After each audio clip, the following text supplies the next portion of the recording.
And welcome to Medical Mondays, y'all. This is your host with the most THC in his motherfucking bloodstream, BERG. And of course, I got my right hand man, my compadre, my co host with me, Erocho.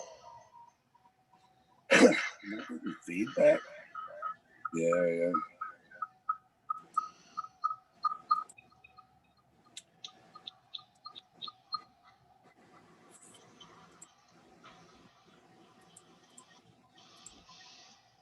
Hey everybody, what up? All right, we got our special guest, Robot Pharmer. What's up, fellas? One second. Uh-oh. Good to see we're back in the good old Medical Monday swing of things. We haven't had technical difficulties in a minute, so we're about to. How's this? Am I getting feedback now? No, it's good. You're good. All right, we got our special guest, Robot Pharmer, checking in Oklahoma. What's up, partner? What's happening, guys? Thanks for having us on. Yeah, no problem. Of course, we got Jamie Lowell in the building, and Rick Thompson's joining us as well. What's going on, fellas? I want to give a big shout out to all of our sponsors. Big shout out to Honeybee Extractions, Native 313, Ghostbuster Farm, Western Tobacco, Michigan Turk Farms, and Label My Motherfucking Bud. Boom. Well, yeah, man. What's everybody smoking on today? Man, well, let me tell you, Berg. It took me 18 hours to get this weed. Do I know where you got it from? Yeah, I'm going to say shout out to Zuzu Farms with their 18-hour weed. I don't want to say it was worth the wait, but I'm glad it finally came because that was a long fucking time. Damn. No, I mean, it's good weed. It's good weed. It's just not Why worth didn't cancel hours of your life. What? It's just not worth 18 hours of your life. Nah, man. Shout out Zuzu Farms, man. They're doing big things. No. They can get some better management in place, and things can run smoothly because the people need this shit. It's medicine. If you're in Macomb or Oakland, man, hit up Zuzu Farms. Yeah, when I was on the east side, they were on point. I was always getting fire. So what you smoking on, Josh? Smoking on some donkey butter from Robot Pharmer Gardens. Ooh, donkey butter. Triple OG grease monkey. Exotic genetics. Yeah, man, I'm a fan of that donkey butter. Yeah, we had a harvest at the farm. It went real nice, really creamy taste. Super. It reminds me of like a pre-gelato. Like before there was gelato, there was donkey butter. You had those triple OG lines from Exotic, and that was, in my opinion, some of his best work that he's done. And you just really taste the weed. It comes with a little pow to it, some legs. So yeah, man, we've been following each other for a minute on IG. Didn't you start out in Washington? Yeah, it started as an apparel brand. Basically, we're doing shirts and swag and dab tools, stickers for local events, the Hemp Fest, and we got into those cultural events. And once this thing in Oklahoma took off, I teamed up with some of my partners in Austin, kind of doing similar things, who were doing bigger things than me. And we just got on together and basically formed a company and went full tilt in the Oklahoma program. Well, yeah, cheers to you guys, man. It's been a wild ride. It's been fun. So, I mean, we talked a little bit before the show, but like, how easy is it to get in the game down in Oklahoma right now? So it was a lot easier. They have passed some legislation where it put in some barriers for out of state people. It used to be $2,500 license and $500 to the Narcotics Bureau to kind of just let them know you're there and operating. And it was around 3,000 with a LLC and a tax license. So you're ready to rock for like $3,200.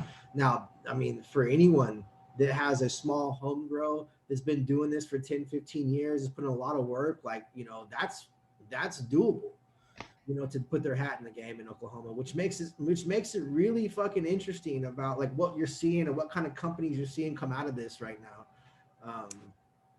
It's been a pretty cool environment. So in your experience dealing with other companies in Oklahoma, I'm not sure like, how often you do, but how's the quality down there? So I'll tell you, being a weed snob as we are, we're fully integrated. So we have dispensaries and processing licenses, and we have our own grows. That being said, in Tulsa, we love to put down other farms that are just doing it. We're not claiming we grow the best weed. We like our certain flavors and certain strains for certain reasons, and other farms like their own stuff for their own reasons as well. And I love to highlight that. So that, there's some good weed in Oklahoma. I mean, there's goddamn 4,000 grow licenses, right? So there's got to be 10% of that, that's 400 decent farmers. So there's some doty coming around. There's not a lot of excess of it, but there's small batch farmers who are doing the real thing and really putting a lot of love into it and a lot of effort and a lot of time and just showing passion for it. So is it primarily outdoor grows or it's indoor? No, it is indoor.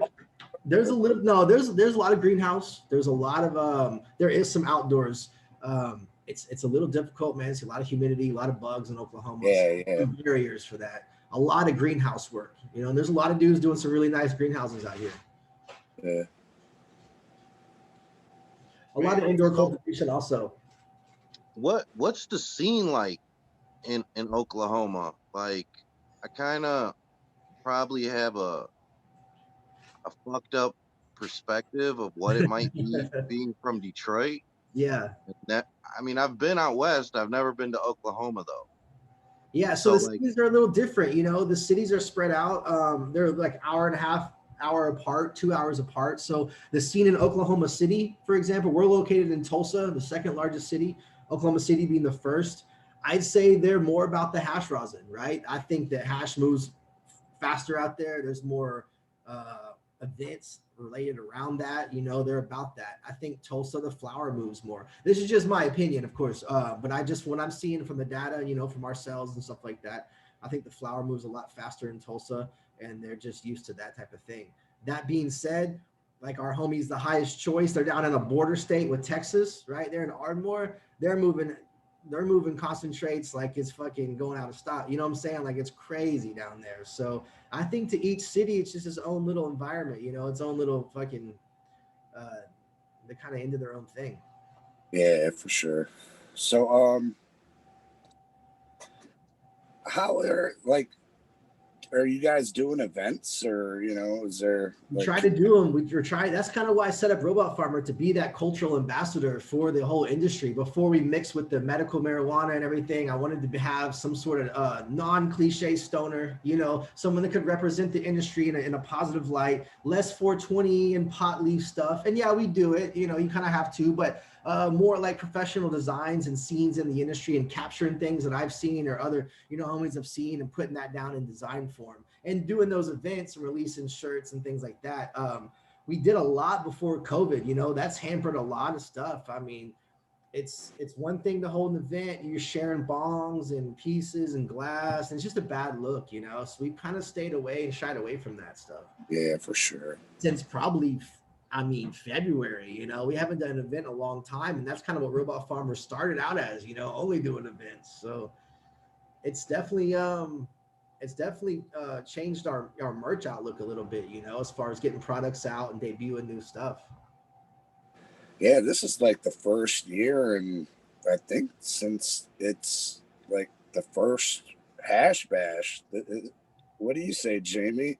Is that right? Is this the first year that we canceled the hash bash since it's been going on? Yeah. We did a digital version of it, but the physical gathering didn't happen. And next year is definitely seriously in question at this point. There were a couple of years in there that they did not have a hash bash. It hasn't done 40 or 50 continuous events. There were a few years in the middle that they didn't, but yeah, this is unprecedented this year. Wow. Yeah, I didn't know that. I thought they were in second. I know sometimes they were moved to like other locations because there were some battles with the university and stuff, and they moved it to like a park down the street one year, some different things like that. But I thought that they were continuous. But next year is the Jubilee, and it's in question as to whether or not we can physically gather for that one. So that's pretty rough. But, you know, some serious stuff going on. So Yeah, Michigan Cannabis Cup is something we've been wanting to do for a long time, and just bring the brand out there, you know. And did they do a digital cup in Michigan this year? How did they do anything out there? No, not that I know. It was in Chicago, wasn't it? They Yeah. did one in Oklahoma. It was a digital online type thing, but I mean, there were some small private like cups that are somewhat popular in the area, but nothing, no commercial type thing like that. gotcha. Yeah, I mean, if we're gonna be honest, a lot of those little small events were just kind of like custy cups. Like being that everything slowed down, it was like an opportunity for people who don't have the connection to try to get a connection or stock up. That's what it seemed like to me. I can't imagine why people would be going out there. Yeah. And it seems like since we went rec, that like the high times events and all that shit are just so overwhelmed with out of state people that, you know, like we had a booth with what's his name, Neil? Michigan cannabis lawyer. Yeah, we Neil Bora. Yeah. So we shared a booth with them, and just dealing with people walking by, we'd ask people where they're from. Yeah. And what do you say, Roach? 75, 80% from out of state, if not Bro, more. I'll say like 89%. And like the people that were there that were like from home were working the event in some form or fashion. Yeah. It was weird. It was really weird. It was good. It was nice to see like everybody working in conjunction. But you could just look at people like, you know, and see that they're not from around here. Yeah. They had that look. So I don't know. Yeah, I don't know how, if you're looking to like branch out, if like high times would be a great, you know, especially if you're trying to get your brand in Michigan. Mm-hmm. But I don't know, man. I mean, you definitely make connections with the, you know, the people selling, you know. Yeah. What's it look like when it went from medical to rec in Michigan? Did you see a big difference? Is it a fucking huge fucking difference, down, or what do you think? Yeah. Yeah. I think they just stopped giving a fuck as far as, you know, like actually like looking at cannabis as being medicine. You know what I'm saying? Yeah. Like once it went rec, they were like, oh, fuck those fucking people with cards, you know. You know, they've been loyal to us for however many years while we were fucking medical. They've given us plenty of money, and then once we went rec, they stopped giving a fuck, man. I seen the same thing happen in Seattle. Same How shit. long was that line, Roach? 4 hours. Yeah.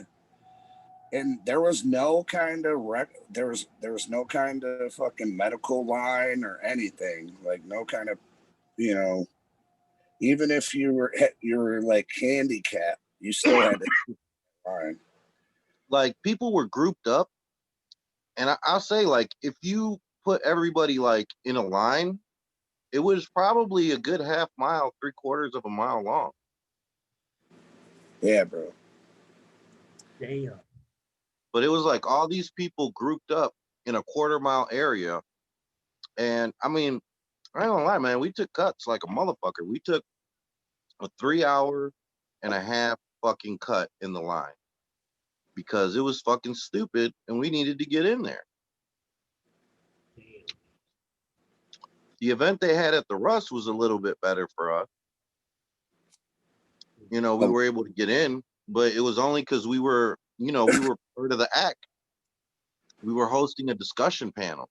But even with that, we had to wait. Even the vendors have to wait. It's just like really dumb. I don't get it. I don't get it. So, man, before we get too far along, let me ask you, man, where did the name Robot Pharmer originate? So that's a great question. We started that in Seattle. We were trying, kind of like what I was alluding to earlier, we're trying to not do a cliche stoner to make this brand ambassador. And we went through a couple of designs, and I said, man, what if we make him a robot, right? And then we'll call him Robot Pharmer because he's associated with the cannabis industry. And that kind of mascot has stuck ever since then. So we have, each robot has a different design because that has a different backstory, but overall it's Robot Pharmer as a company. Yeah. That's solid, man.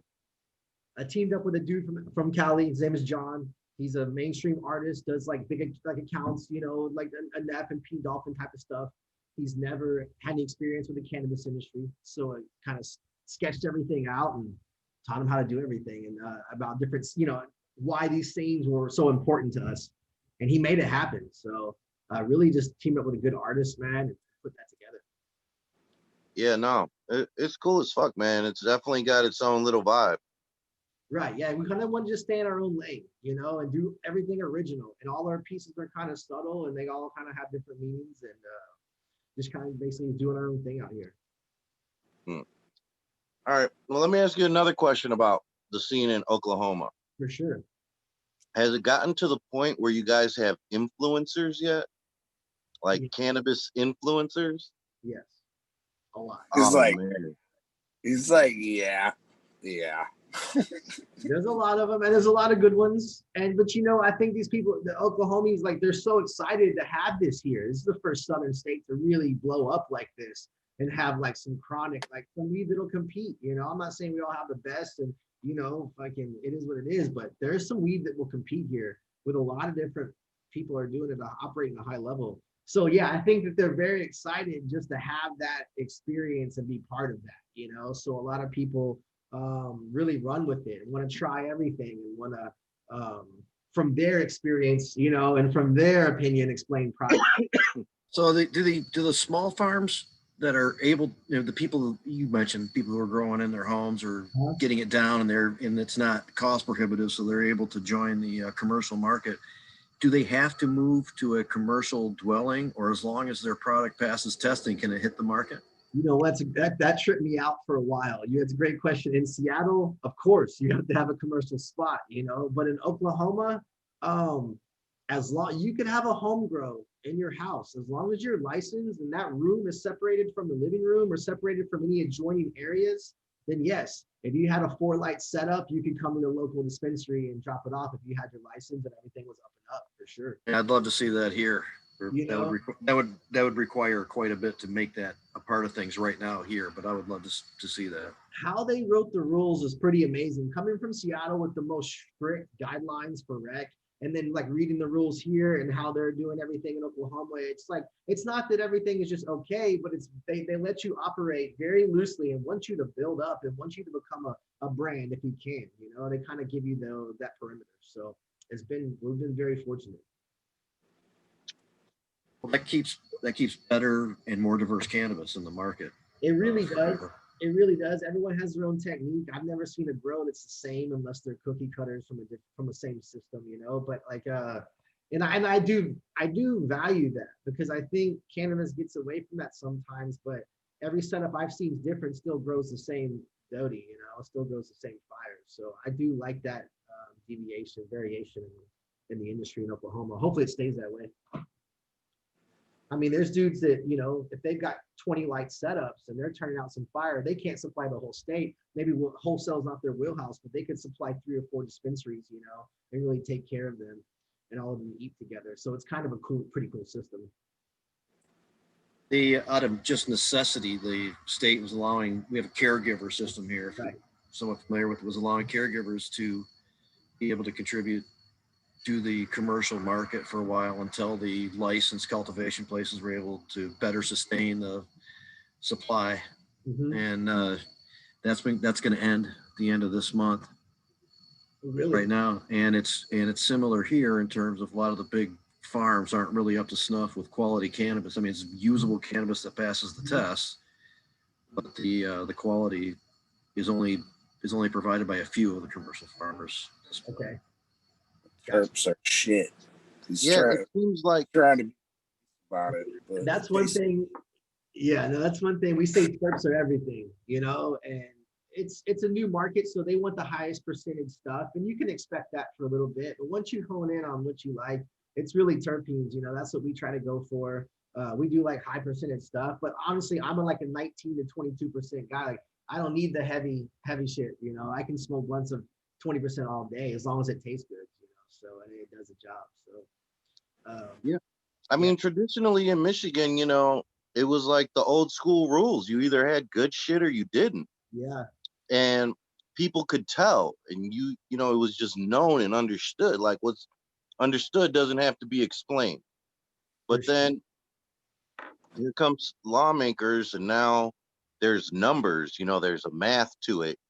They did. And as long as they hit their numbers, they don't give a fuck what's in that bag. They don't give a fuck. It's on the market. I'm already paid. It's sold. I'm done.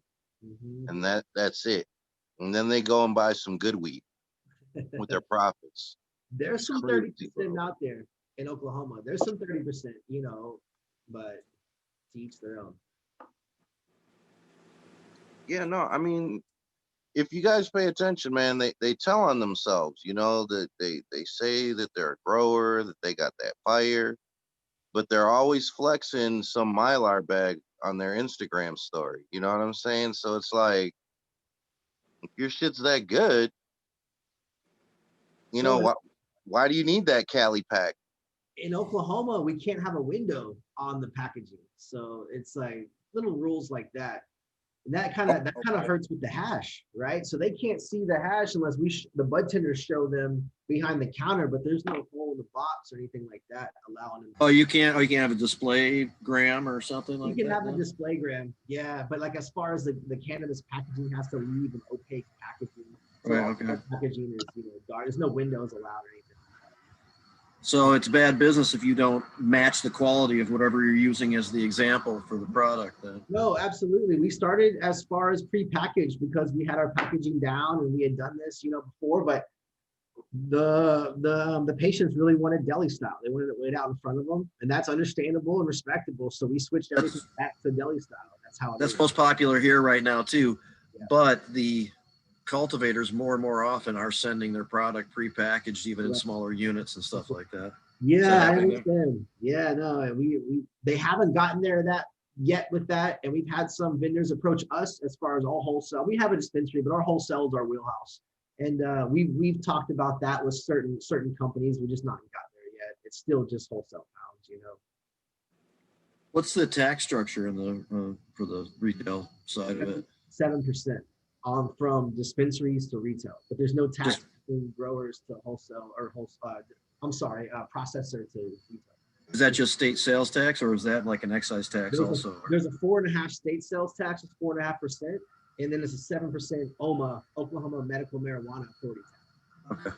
So 11.5% to operate, which is not bad, you know. I mean, as far as that goes, plus federal, but you know, that's not too crazy.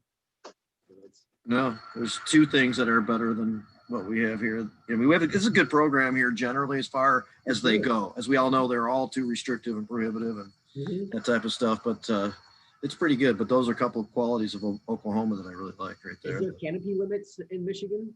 No, it's all plant count. There's no canopy size. Okay. Yeah, same with us. It's plant count. Interesting. So what do you think the normal price for a custo down in Oklahoma to get a fire ass eighth? You know what? I was just talking to my partners about this today, and the market is actually not going down at all after a year and a half. A fire ass eighth out the door, depends where you go. I would say anywhere from 45 to 60, you know. With tax and everything, you're probably looking like 52, something like that. That well, of some good, sometimes less. You hit them with a special, but like the pounds right now are probably going for around 20, probably 28 to 32 wholesale. Wow. Statewide. And that's not just like a single farm. That's pretty common for if you have 4.5. Are a lot of farms producing, or is that going to come down pretty soon when there's been a lot more? No, I figured that's about to come. I was expecting that for the past year. You know, there's some farms that's online. I mean, they're doing 75,000 square foot grows and stuff. And transparency, we're doing maybe 9,000 at the farm indoor. We probably have another 10,000 in Tulsa we haven't kitted out yet. But I mean, there's dudes doing real 40, 50,000 square foot grows consistency. And that goes into a lot of the carts and, edible type lines and products. I don't see them flooding it just yet, but that's not to say that.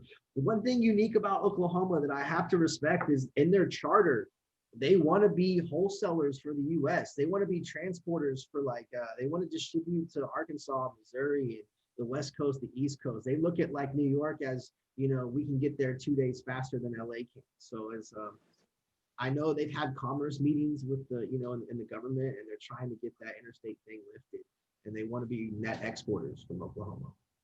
What type of parameters surround transporting product point A to point B? So that's a good question. I just had to get it. The first year, it was kind of just in good faith. We had a narcotics deal. We could move units. Now they've kind of cracked down on it. We have to have a transporter card. So it's just like a medical marijuana card, but it's a special transporter agent license that you kind of go through a little background check. Get to be resident for 2 years, and then that allows you to transport throughout the state line.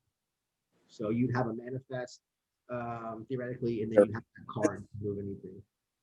Is there any limits for the transporter? He's like, nah. You can drive. You got a commercial C license. You can. I got a box truck. Yeah. Yeah. See, to me, that's the lick. Is the transporter. Yeah.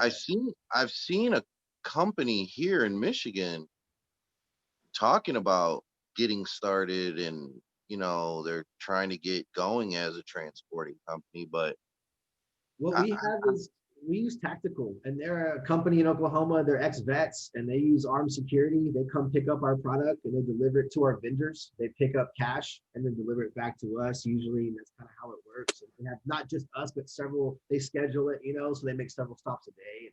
Yeah, the problem here is it's mandated, and it's like one of the special licenses that you can get for the industry, along with cultivation and retail and having a lab and stuff like that. Yeah, it had a nefarious purpose originally. Interesting. I misspoke. The first year you would. What was that purpose, Jamie? That purpose, and this came out of legislation, not any thing that the people voted for. This came out from the legislators. The idea was to start off with transporters being mandated in one of the licenses, and then ultimately for them to be able to get more of the product at once that's being sold that needs to be transported, and be able to house it in a facility and maybe climate controlled and stuff. That way, as it starts off, when products needed again, they just have it. They don't have to come pick it up or stuff like that. But ultimately, this is an evolution. This is beginning to start the infrastructure of what would be distributorships similar to alcohol, like the tiered system. So there'd only be a finite X10 maybe in the state, like an oligarchy would then be backdoored in because of this. And that's one of the things we were fighting against the entire time. And when legalization came in, it was designed to piggyback on the medical system that was already established. That's why it was included in the legalization language that was voted on by the people. But that is something that I've never supported or wanted to be a part of. There is a company here who got the first license to have a liquor store next to their own dispensary, but they couldn't Wow. They couldn't go through the same doors. They'd have to go outside into each one. However, they're owned by the same, and they can be conjoined. So, I mean, you talk about, yeah, that's pretty sick. So I don't know. I think they're the only one that I know of in my city. Oh my God. Well, that's actually a story we were going to talk about later on. In Canada, Circle K's partner or parent company has partnered with a cannabis company in Canada, and they're opening like outlets on the same property, but two different buildings, and like you said, the two different entrances. Yeah, two different addresses. But it's they say that it's like foreshadowing the products actually being in the Circle K's and on the shelves. Interesting. I know that Walmart Mexico carries glass pipes and stuff already, and I think some of them carry newts or are about to. So Wow. only a matter of time. Walmart newts, imagine that. Yeah, I'm pretty. What's sure. that got to be like? Like House and Gardens? No, I'm sorry. Who would they carry? Hydrofarm, I think. I have to look that up. So I heard they're opening up the cookies down there too, huh? They are. They're gonna open one in Oklahoma City. Hmm? Good luck to them. Is Gage there? Gage Green is here, and those are some solid guys. Shout out to Believe Cannabis if you see this. Those dudes put out some fire heat. But I know him from part of their group. They do, and I'm talking about the Gage Cannabis Retail organization that's affiliated with Cookies a little bit. I don't think they're here. I was thinking about No, Gage. but there's somebody there. It's like Gage is just a tentacle. It's not like Cookies is part of them. So there's one right there that he's talking about. So, and the guys you mentioned don't really care for these guys and their use of that name either. By the way, that's well known. So. Yeah, this is the confusion that they don't want to have. Yeah, I see that. And they do have some great shit, Grape Stopper and stuff like that, and a lot of stuff. Yeah. No, yeah, there's some good stuff being produced right now, all over the country. One time, shout out Gage Green Group. They do some great stuff. Yeah, straight up. They just had an event recently. The Organic Cup. I guess I wasn't in attendance, but apparently it was a thing. It happened. Mm-hmm. We did do that. Shout out to everybody in the chat. We got Secondhand Grower, Prop One, Madelt Media, and I want to say a couple more. J Buds, Dylon. What's everybody smoking on out there? I'm smoking on some Dirty Sprite right now, grown by Michigan Turk Farms. Yeah, man. I lit up some Nightmare while you guys were talking. That shit's fire. What you smoking on, Jamie? I have some sour OG and some cheese, some UK cheese, sharp cheese as we call it. Oh, right now. What about you, man? What are you smoking on? Another blunt of Donkey Butter. It's got some hash in it though, so it'll make it a little irate. So let's take it back, man. I want to. We've always asked people, but we haven't recently. But like, what was your first experience with weed? Man, I was probably 13. My brother, he's 5 years older. He smoked me out at his college in his apartment. So the first time I hit the bong, it was just hit me like a fucking brick wall, And ever since then, I fucking was hooked. Yeah. So, weed has man. That's probably. I mean, how long ago was it? Did this weed have a name, or was it just weed? Oh, I couldn't tell you. It was I'm being from Texas. It was some Mexican dirt weed. Yeah. In a graphics plastic bong. So we're talking like 96, probably 97, something like that. Oh yeah, you said you're from Texas. Yeah, Dallas Fort Worth area originally. He was getting that fucking Mexican For a fucking long time. special. Oh, for a long time, fellas. You couldn't imagine. I mean, through the tires, through the gasoline. It was bad. It was bad, honestly, until around 9/11. And at that time, a little history thing in Texas, they closed the borders and fucking a lot of Texas growers got together and started putting out some pretty decent 4-star, quality weed around '01. And fucking there's still the Mexican stuff always came in. We're being from Texas, so it's always going to come in. But around that time, you had the BC stuff coming in, from Vancouver. That kind of ceased a little bit, and then you had the Texas kind of indoors develop, kind of the system start around that time. That's kind of where that got their roots. So when was like the first time you ever had some like super fucking like chronic, like the weed actually had a name? Ooh, with the name that I remember. I mean, the first time I had some real chronic, I lived in Charlotte, North Carolina, and they called it kind bud. It was just KB, and it was straight kind bud, and it was the 2-hit it quit it. It put you out. Lime green, stuff you don't see very much anymore. Bright lime green. That was when I was about 14. I'm still looking for lime pillows, man. Like whoever got some lime pillows. I don't know if it's the nudes or if it's the genetics. It just, you don't see that color anymore come out. Nah. But no, I try to smoke. I've been all over the world, Berg, so I try to smoke wherever I go. And sometimes it's not possible, but I try to, most of the places I've been. Yeah, I haven't really been anywhere. The only place out of the country I've been is Canada. How's real weed look like? And like Canada's like 20 minutes away from me. I could just like go to the fucking bridge. What's their cannabis looking like? Because the stuff that I see on Instagram doesn't look that great. I haven't been there. I haven't been there since like before 9/11, bro. Like, yeah. Their former state program was horrible. Right. Yeah. And I think it's improved since then, but it's like people kind of doing it independently as we're all used to. British Columbia and elsewhere produces the quality cannabis. Didn't you say they were chopping up weed and just giving them like they'd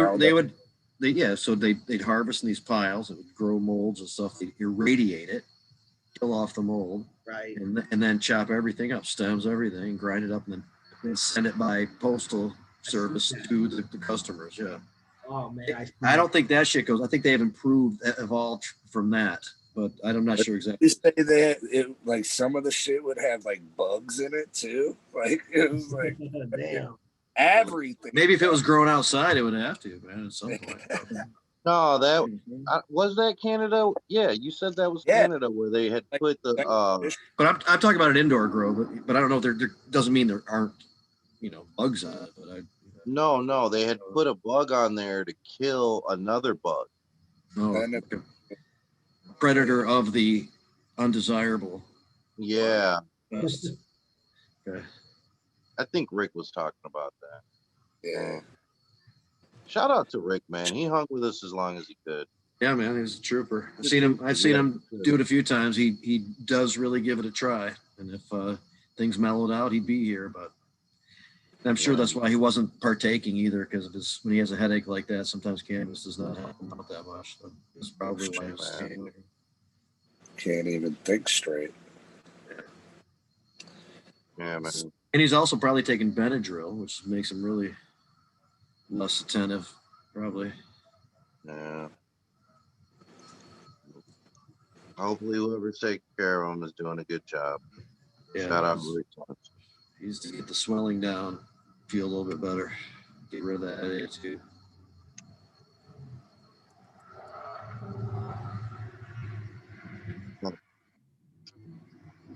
So you guys saw that, I mean, now you don't have to talk about this right now, but just to throw it out while I'm thinking about it, there was a head shop or smoke shop in Bay City that was raided.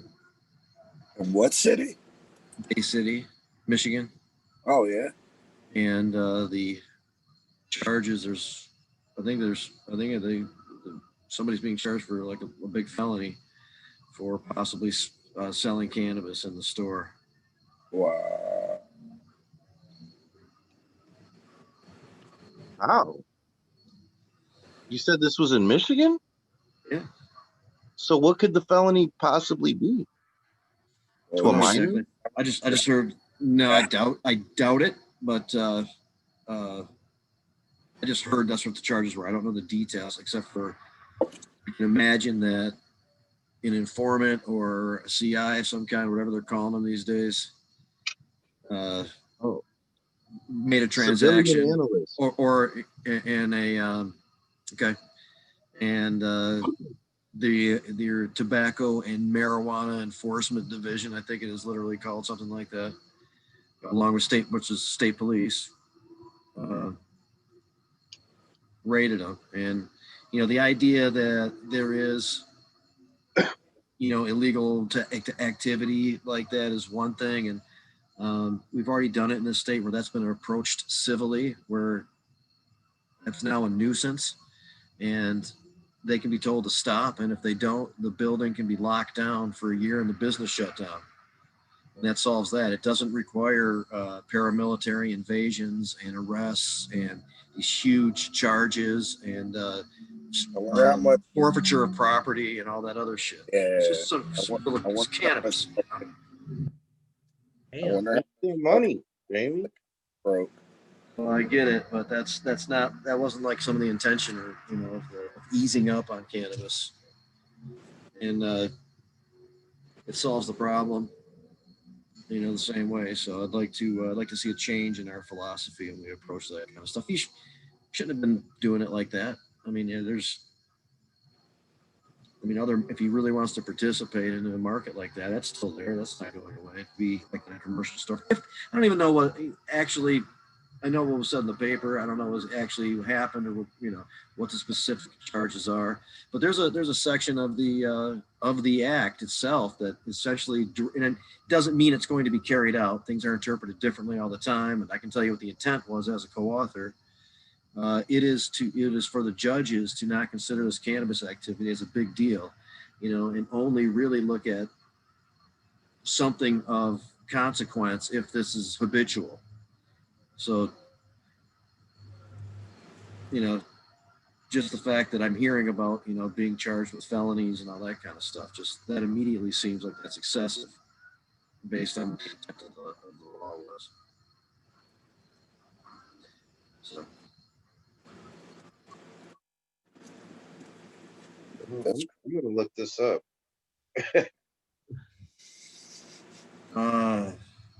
deep something or other. It's deep.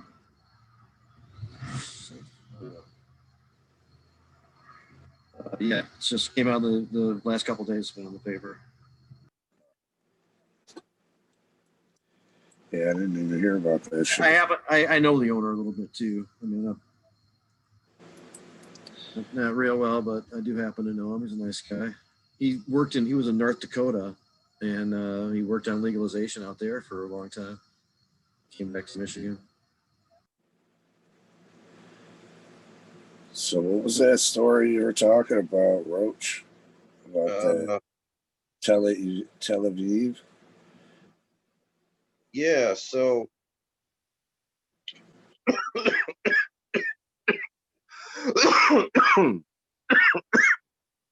in like the main square of Tel Aviv, this company called Green Drone had a drone drop a kilo of cannabis in 2-gram packets down onto the crowd. And like if you guys look it up, there's photographs of it, and like the air is just covered in weed bags. Like it's kind of beautiful, man. It's like, yeah, man. Bird droppings. That's awesome. Sounds like every little bag is equidistant from each other and just free falling through the sky, man. It's beautiful. Yeah. And they plan on doing this more, and they're just saying they want to pass on a little bit of love You know, Israel's they advanced. they have a medical program, but you know they're trying to ramp up for the wreck, and you know this is how they're doing it. Interesting. Israel's been So, doing it in hydroponics for a long time. They're one of the The leaders. research has been unparalleled either. We don't hardly do shit in the United States, and they've been doing a lot of like really important For stuff. decades. No, Yeah. absolutely. Absolutely. Yeah. I've never seen any weed from there, but I just know they do a lot of research and data and growing aeroponics and all kind of different things. Oh yeah, they shit on us as far as like medical research and you know. I mean, whenever you want to refer to something scientific and cannabis, you're 9 times out of 10 you're going to be quoting some Israeli research. Mm-hmm. Or Italy too. Italy's on that shit too. Yeah, I mean, a lot of European countries are. Yeah. But it just seems the Israelis seem to be putting down like the breakthroughs. Or no, well, it wasn't it a French guy that found the CB, CBP, CBDP, and the THC? P and CBDP. Yeah. Huh. It's like a new compound that's like 12 times stronger than, you know, the actual molecule. It has like an extra molecule, and it's the actual psychoactive part of the cannabis plant. What makes you feel like high. So here we go, man. We're gonna have some THC LSD soon. That sounds nice. So what's your experience with like edibles, man? Like the first Man, time you got fucked up off of edibles. oh man, the first time I really had a good edible that I remember, I was at a hemp fest in Seattle before Robot Pharmer was created. Me and my buddy had bought a Rice Krispie edible, and or it was a fruity pebble Rice Krispie edible, and we ate it and didn't think anything about it. We're walking around smoking a few blunts, and then boom, it just hits you, and you're like, God damn, I forgot I ate that.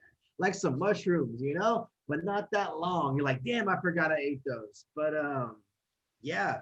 And I remember that vividly. It hit us so strong. I've never been much of an edible guy, but we make them, so I've had to test them. Our chef, shout out to Chef Brandon, but he makes it, I have to try shit all the time. And I do enjoy it, but man, edibles is too strong for me. It's hard to dose out a good one because it's always going to put me out. So Yeah. That's how I am on that. Shout out to Native Maid. She puts out those head crackers. Yeah, man. It's amazing how good it tastes considering how concentrated. Exactly, right? So we just took distillate out of ours and we're doing all live resin gummies. Like completely undetectable and yet so fucking potent. So. I agree.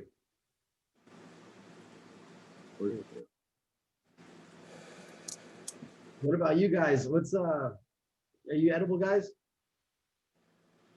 I mean, sometimes it depends on the edible. Yeah. Yeah, I hear that. Man, Cosmic Gardens, we need to have him on the show. Yeah, that's what I'm gonna say.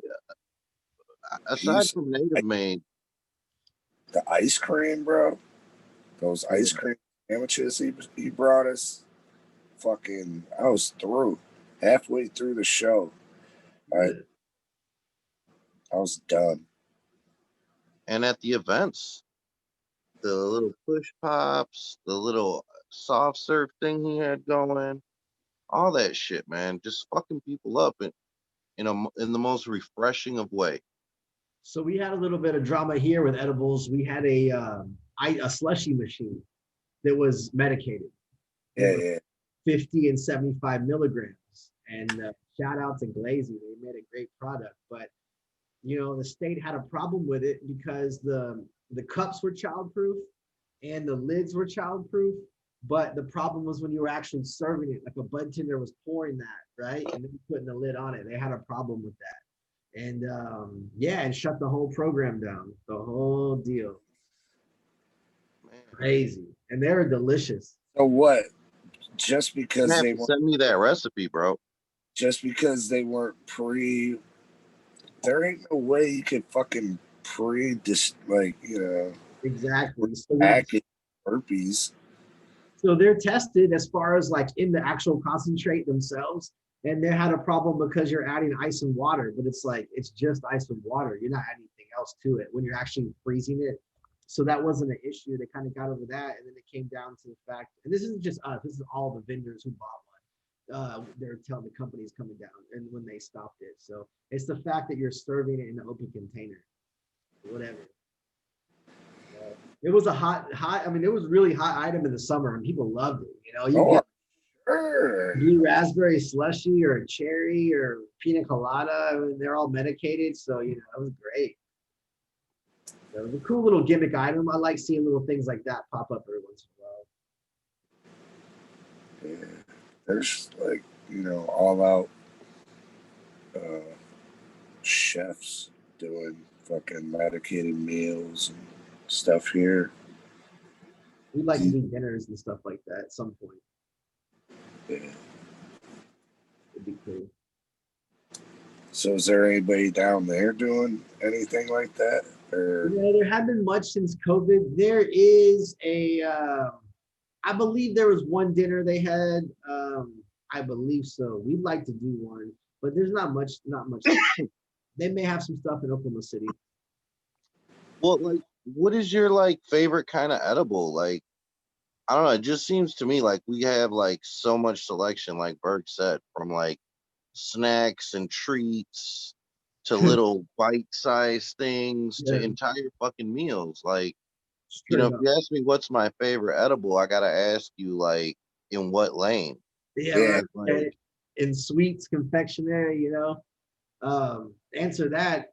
I'd say our chef hits us with these like they taste like Starburst. They don't look like them, and they're fucking awesome. We haven't dropped them or anything like that yet. He's been working on them.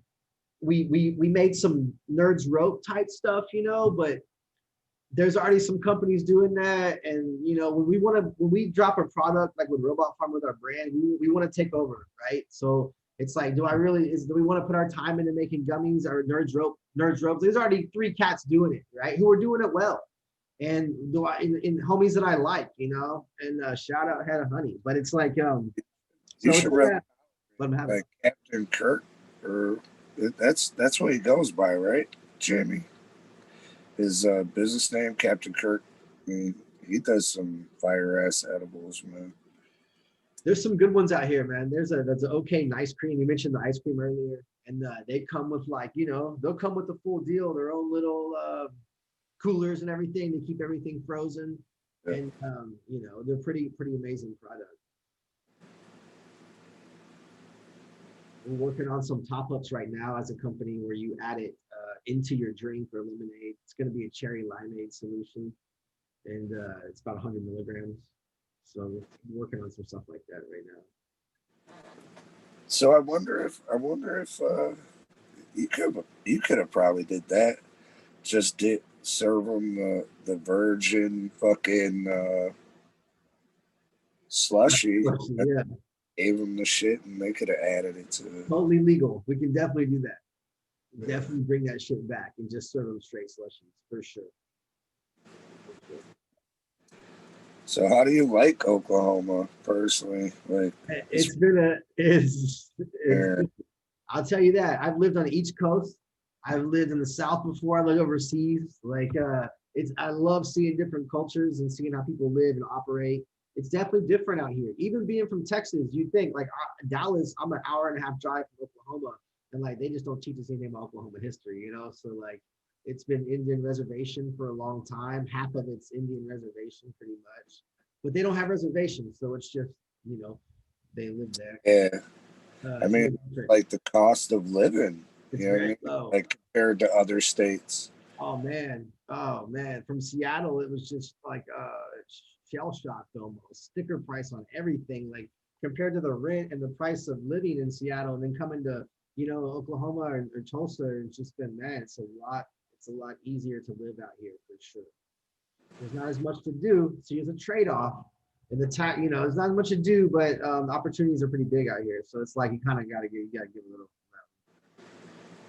I dig it. Oklahoma people are fucking really proud of their state, and they're very do-it-themselves type cats, and they don't like a lot of out-of-towners coming here and trying to set up. And just much respect, as anyone else would. And it's been a pretty cool experience. One of our partners is from Oklahoma. He's from Broken Bow, and it's his farm that we started on and everything. It's his land, and yeah, it's been really interesting living like out there, out in the straight country, So when we first got started, we had a land, a cabin, and I brought a trailer out there. My buddy had a house, and that's how we started out in the middle of nowhere. And Broken Bow, Oklahoma, if you've ever heard that place, it's out. So that's how, luckily, like I said, we were out there on our own property, and we could just build and didn't have the city to deal with or anything like that, and have any restrictions. It's been a I like Oklahoma, man. Tulsa has a very cool art scene. We like philanthropy. That's what they're really into. A lot of cool murals around here. So you can find a lot of artists and shit like that. That's pretty cool. Oklahoma City is about an hour and a half away from us, and they've got more, probably a larger downtown, a larger scene like that with clubs and stuff like that. They got, the Thunder, they got a basketball team, so. Yeah. Which is pretty gnarly, for a small state like Oklahoma to have the Thunder here, which is pretty cool. That's what's up, man. Yeah. You got to look at the positive things, We made a commitment to come here. All my partners moved up here from Austin, had good lives, fucking doing their thing, and committed to this, to working 7 days a week, just to chase a dream we all believe in, So it definitely has worked out. I have nothing but positive experience, It's all been learning, great learning curve. So how do you feel about people coming to Oklahoma in general? I think it's I think they should. I think it's like, if they're giving this right now, and if you have an opportunity to come, it's a 2-year type thing now. You have to have 2-year residency. But as far as, I don't mind. It's competition is kind of how I look at it. We have our brand, and we're kind of doing our thing. We welcome anyone in Oklahoma, especially break bread. We don't have to compete against each other. That's how we look at it.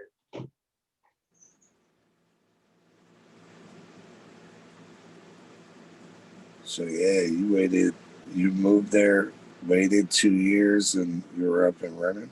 No, what happened, they passed that actually just recently, last August in 2019. What happened was the situation in Seattle, just, with the rec game and just the market out there kind of fizzling out.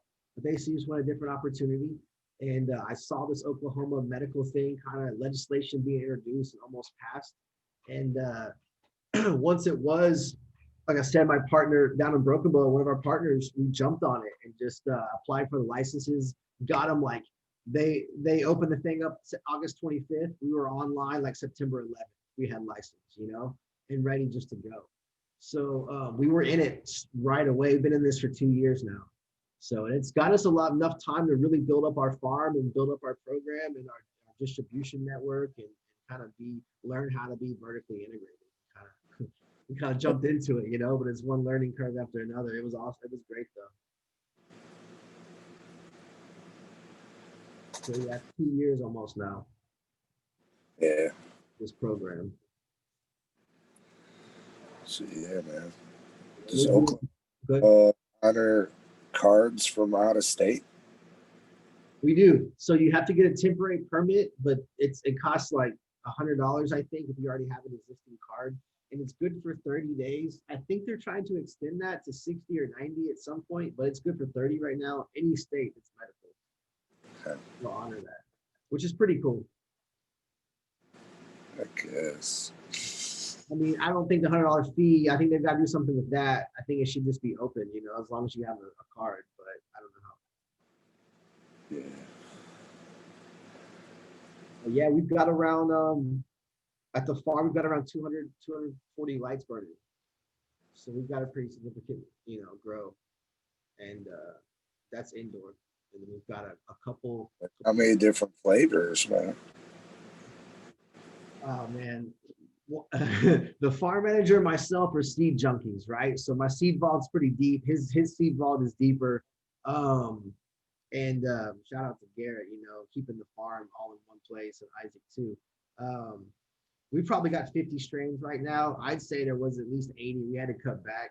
We've got a mom room. We've got a mom room, dedicated to straight just two of each, to keep in the collection.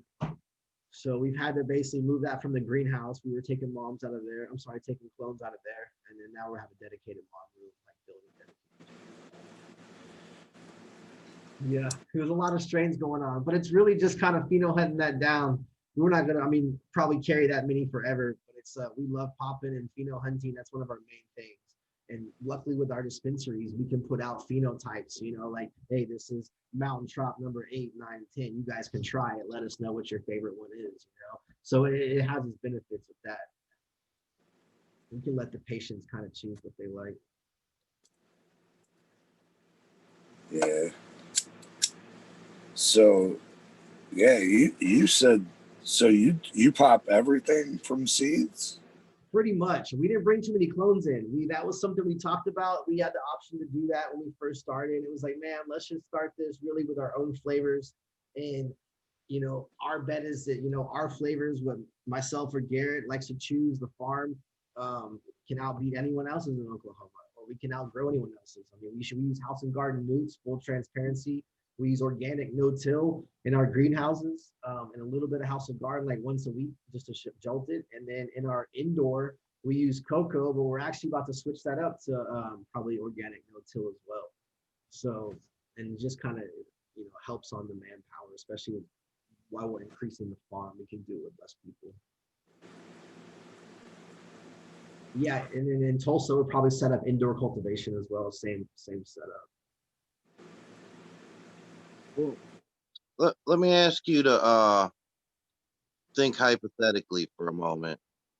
And like you said, it's the Wild West in Oklahoma right now, and it's kind of like the wild Midwest here still. It's still evolving. It still hasn't reached its final form. But tell me, like, what is something that you definitely want to see, or like, give me your top 3 things that have to stay in place for things to move forward in a positive way.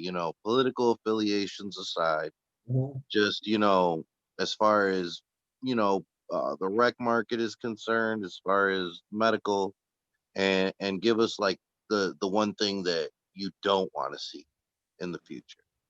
Oh, for Oklahoma specifically? Yeah. Man, I'd like to not see rec for another year or two, maybe more. I don't know. The patients probably want rec. I'd like to not see rec for as long as possible, just because I've seen it happen in Seattle, and everyone that loves doing what they do for a passion, it just gets destroyed when rec comes through, and that's just the honest truth. So that'd be my number one not to happen. Although I welcome it. I definitely welcome it, because I can do way more things with rec with my designs and production, as far as packaging, than we can do with medical. But I see it, the long game in it. And I'd rather just enjoy what we have now and continue building and growing organically than having to compete with the rec people. That's just something that's, but to keep things going here, you're probably going to see like 10%, 15% of the dispensaries close down. A lot of these farms probably won't make it. Hell, there's 4,000 growers licenses. Let's say like 50, 60% of that's being used. They're not just sitting on. And then there's like over a couple thousand dispensaries. It's more per capita than Oregon, I believe, and California combined. That's crazy. Oh, dude, it's like the second most per capita in the U.S. in Oklahoma. There's only 4 million people here. Like I said, it's like 8 miles throughout the whole state. Yeah. It's nuts. So if I could see that kind of dwindle down, and really just the ones who are in it, because they've got a great business model, they've got a good brand or a good product, you'll see those stick around. What I'd like to see, probably more consistent top shelf flower. There's a lot of good farmers. I can shout out a lot of motherfuckers all day, but you more consistent, solid flower and more of it. The hash game is getting off the ground up here, you know, and there's several hash makers who are doing pretty good, and I'd like to see, I'd like to see other people catch up, you know. You can't have one cat, you know, or two cats or three cats leading the whole thing. You gotta, especially with the hash. So I'd like to see around, you know, 10, 15, 20 different companies. And like I said, one thing with having our dispensary, I can reach out to these cats and try, you know, and get these up and coming hash makers in the shop and show them love, and, you know, which is fun. I love doing that. So they're starting to come online, but that goes back to having fire materials, you know. So if you don't have the fire in, you're not going to have the fire out, especially with the hash Yeah, for sure, man. Well, I hope it works out, man. You know, it seems like you guys got a pretty good start to a program, actually. So I'm hopeful that greed doesn't take over, but you know how shit goes, man. Yeah, you know how it goes. Yeah. It's a pretty wholesome program. You have a lot of mom and pop shop who have like, you know, a pretty down business model, who have a loyal following, you know, a good amount of patients, and they can operate that way, and it's organically growing. I love it. You know, it goes back to the influencers too, and you know, when you started at the first of the interview, like the influencers, by word of mouth, brands grow in Oklahoma. It's definitely a word of mouth thing right now, you know, in social media, of course. Yeah, it's a pretty unique situation here. It's it keeps on growing. Fucking nuts. Hey, Roach, we should become influencers in Oklahoma. Straight up. Hey, yo. Yeah, go from 6 to 8 in Oklahoma. Yeah, nah, man. Like, people need to be good to each other, man, and not be scumbags. But more often than not, there's a lot of scumbaggery. Well, like you said earlier, about, you know, how I feel about other people coming here. I don't mind, because we came here too, you know. So it's like, we had animosity at Like, first. There's pushback. like how are the Oklahoma people doing? Like, how do you I mean, have you heard anything? Like, We are had to they prove ourselves, for fuck sure. Robot Pharmer because Yeah. that motherfucker ain't even from here type shit, you know? You're gonna have the haters, but you know, it's like that goes back to one of our partners is from here. But no, we've had to definitely prove ourselves. And this is a brand that started right on day fucking one in Oklahoma, you know. So if we're not from here, then who is, you know? So Yeah. that's kind of how it is. And what's it like in Oklahoma? Like, culturally, what's the vibe there? Like, Culturally, what's the ethnic demographic and all of that? Like, so what's really good in Oklahoma, man? yeah, it used to be the plain, like it used to be Indian territory for the longest time, I think until around like 1911, 1912, and then the Puritans settled. So like from what I understand, it was illegal to get a tattoo up until like the 90s, mid 90s in Oklahoma, late 90s, early 2000s. Don't quote me on that, but something like no bullshit. Yeah, we get told, oh man, our farm is in Broken Bow. So I can tell you stories all night about this. And they're just good people, man. But it's a small town, it's middle of nowhere, and it used to be a bootlegging town. And it's 4 hours from all these different places they used to bootleg in the 30s, like main cities. And it's just a different type of people down there. And they're good people, but just don't cross them, you know. And straight up, you know. They're different. Oklahoma people are fucking real people. They believe in their state. You know, it's different culturally. Like I said, the tattoo thing, that was a real deal for a while. There was like a city you couldn't dance in. You'd get fined for fucking dancing, straight twerking. I swear. But you know, they have medical marijuana, which is shocking. So Yeah, you know, that's I heard it originally, man. I'm like, Oklahoma? For everyone real? slept on it. Everyone I know on the West Coast was like, same reaction. Oklahoma, why the fuck? Who would go out there? And it's like, nah, Oklahoma's legit. Like, come out here, these people are friendly. The towns are blowing up. Like, the land is cheap. If you're trying to invest in anything, man, you can get a grow up. You can get anything you want out here for land within having, you know. So, yeah, I think that they looked at their the state looked at their books and was like, man, let's give this a try, you know, and it's been a boon for the state. I mean, I mean, people don't understand. Like, it brings like people's like economy up too. Because I mean, if they're bringing all these people are like opening up dispensaries and so on and so forth, people are gonna fucking be there to purchase like mom and pop fucking, go out to eat and, Absolutely. Same thing in Broken Bow. We have like 40 employees between, I'd say 45, 50 between our Tulsa and Broken Bow locations. And like, all those are from Oklahoma. We directly employed. And our owners, we work every day too, but it's like, I love that, we can help these people. Yeah, definitely. It seems like there was it seems like the pills hit pretty hard through here, like in the 90s or 2000s, and this medical marijuana, a lot of people have turned to it for the best and for the better and gotten off the pills and on like medical prescriptions as far as getting on this herb. So I can't ask for anything fucking better than that. Pretty cool. Yeah, I mean, it's changed a lot of people's lives, man. Just skimming through stuff to talk about. I saw an article where it was like,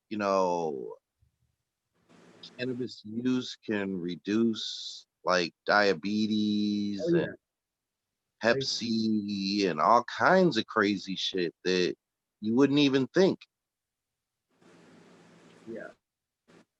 They just got to give it a shot and get some research into it. Let it get in the universities, Yeah, no, and I mean, you can't help but sound like some Dave Stoner talking about the medical effects of cannabis and how it's ready for your mind, man, and like people don't get that shit because there's no research. There's no serious research. For sure.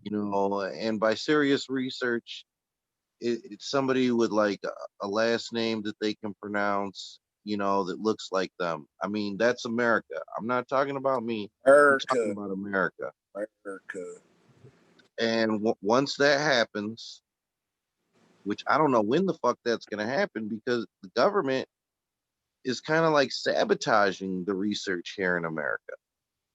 So that's like a whole nother story, but we need to get some serious research done that people can trust so that we can break the stigma because that's who put it in place.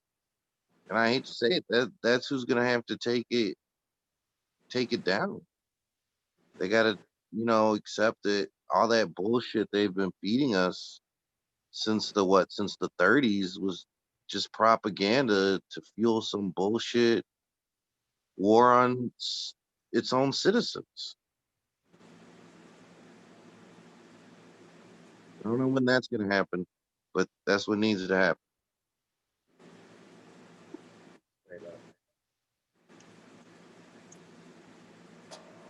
Yeah. What are you smoking on, Roach? I rolled up. I smoked the rest of that midnight. I rolled up some fucking hella fat. Oh no way! I got hella fat right here too. I rolled up some hella fat in a hemp wrap, man. I ran out of fucking paper. That's what I'm on, those hemp wraps. That's what I smoked, those high hemps. And it like, bro, like it smoked that fucking quick. It does smoke fast. I quit smoking blunts a while back, but I switched to those. They do burn fast. I like to do my own, so I don't have to worry about buying it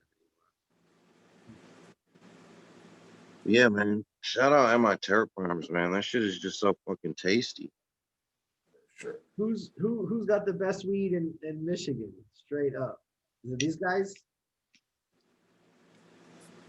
I mean, a lot of people do. Exactly. That's like the beautiful thing about Michigan, man. A lot of people have the most fire. So it just depends on what you're looking for that day, like what strain. Like that's kind of my whole view on Michigan. And I think it's like probably a distorted point of view, but I feel like certain growers excel at certain strains, you know, and certain notes of cannabis. And if they just really play to their strengths, man, that that that fucking flower is phenomenal. Like it really is, man. Like that dirty Sprite. Although I've never had an actual dirty Sprite in my life, that shit takes a hell of a lot like fucking Sprite and Yeah. weed Nice. and like funky ass weed, bro. It's so good. Like you know what that is. Everybody knows I'm not a big fan of the orange terps, but that orange Skittles is fucking delicious, bro. Fire. You know, like Super. that. It just hits that note that all the others fail to. The reason why I don't like it is 'cause they don't measure up to that. What about concentrates? Berry melano too. That shit's Okay. super fire. Yeah. Okay. So y'all can do Windows and oh yeah, it's rec now, so you can do whatever the fuck you want. Yeah, I mean, as far as concentrates, man, like the market's kind of flooded right now. Everybody is doing in-house. You know, before it used to be, can I get on this so and so's company's fucking waiting list?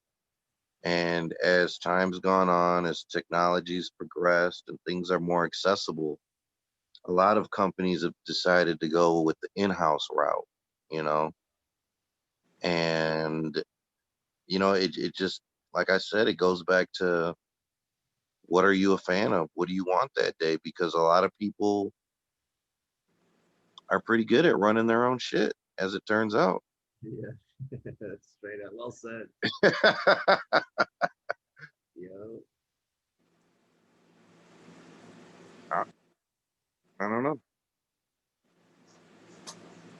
My problem though is like the people who intentionally pollute the market with bullshit, with stuff that they know is subpar. Yeah. You know, people that don't have that fucking ethic or that morality that stops them from,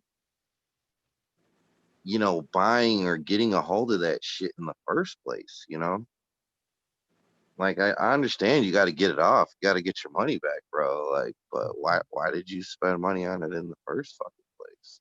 Yeah. We have a lot of like Why did you accept that as payment or what, however you came across it? I don't give a fuck, bro. Like that you're one step behind in stopping all of this madness. Like you fucked up the last step, like yesterday.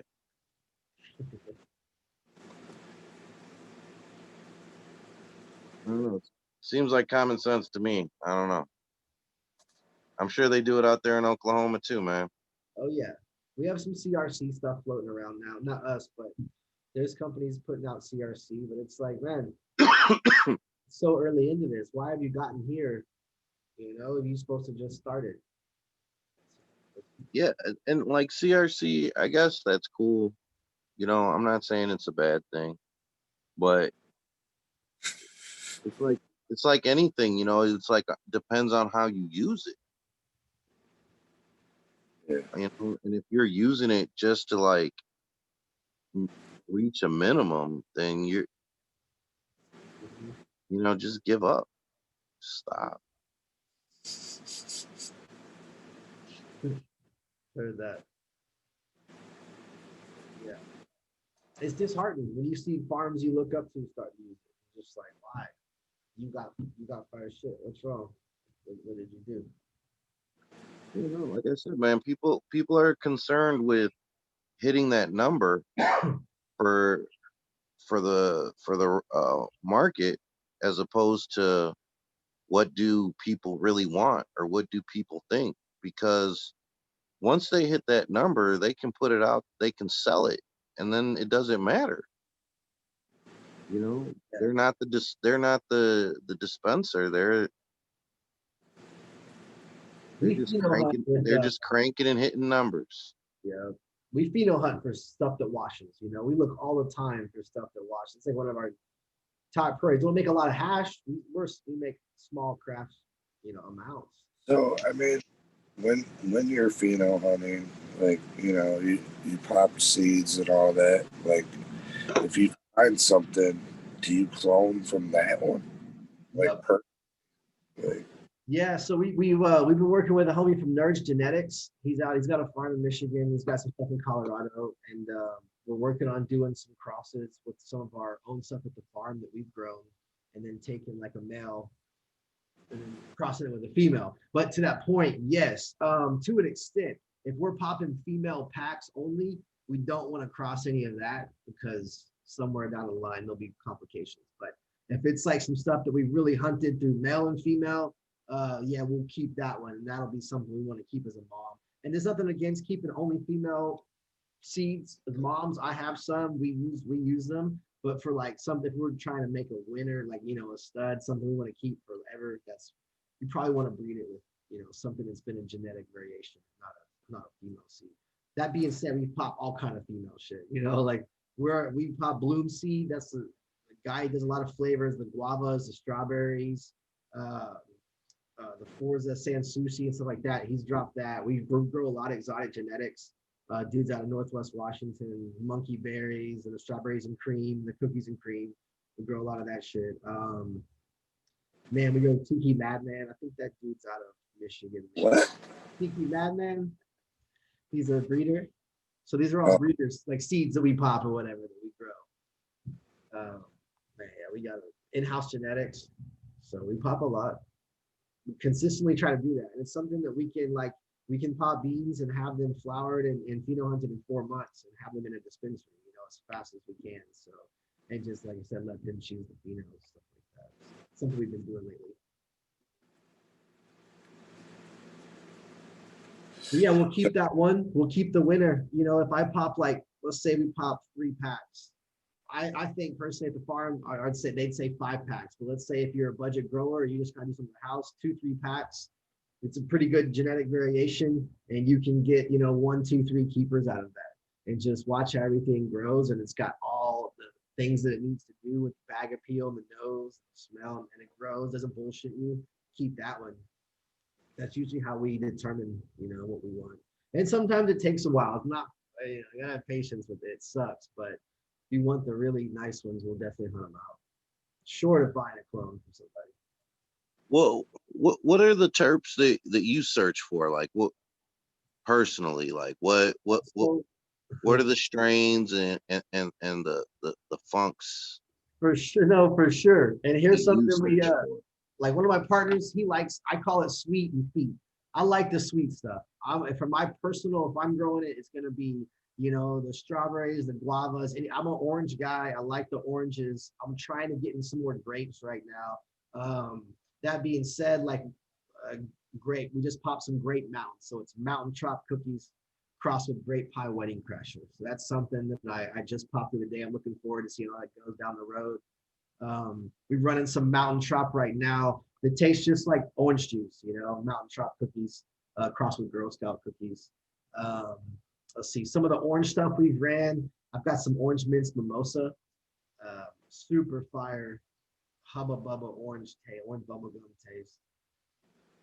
Yeah, I'm on the fruits. My partners will probably be on the gas.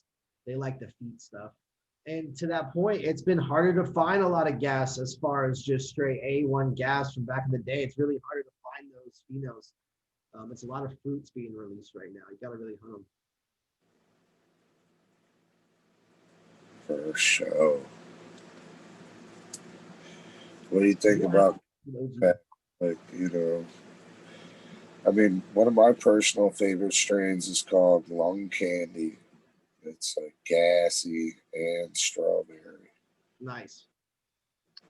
The strawberry is popular right now. I see a lot of phenos. I've got my personal grow. I've got some monkey berries. It's strawberries and cream and grease monkey, another exotic genetics breeder, but just straight strawberry artificial turds. It smells like fake strawberries. It's crazy. Crazy. Starting to see some of that. A lot of the hybrids in the market down here. We don't have much of the OG stuff. There's some guys, starting to produce some, but there's not a lot.